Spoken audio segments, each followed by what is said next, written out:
On Friday, we reported that the IRS claims they lost 2 years' worth of Lois Lerner's emails. But the mainstream media dragged their feet on the coverage of the latest twist in the targeting scandal.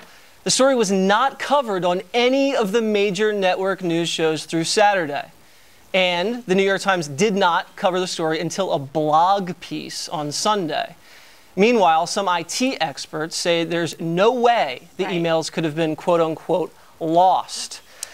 I mean, imagine if you were audited by the IRS and you said, you know what? Oh, you mean what happened? Crashed and I don't have 2 years worth of receipts. Would that even hold up? I think that their audacity is pretty incredible, given that if the emails were not recoverable, presumably they would have known about that sooner than last Friday. Right. They notified the committee chairman on a Friday afternoon, hoping that everything would just go away.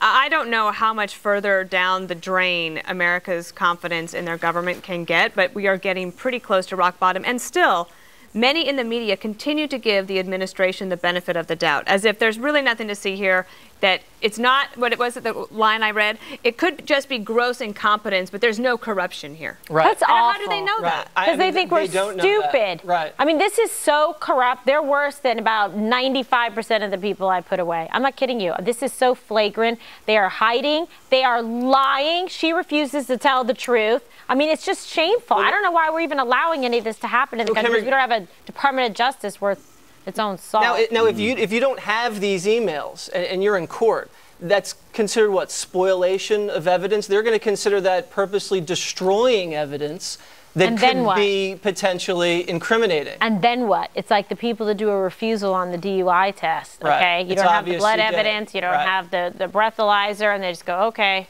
But you're going to get points on your license. What's going to happen to them? Right. Now, Eric, these emails, they're not just Lois Lerner. This is Lois Lerner communicating to the White House, to the DOJ, to Democrats, to the FEC. How bad is this? But remember when Riley asked Obama? Not a smidgen of corruption. That's why, because there were no emails. Right. It wasn't a smidgen. There was a whole bunch of corruption going on there. Look, this came out Friday afternoon. I have kind of jokingly say, hey, what about the NSA?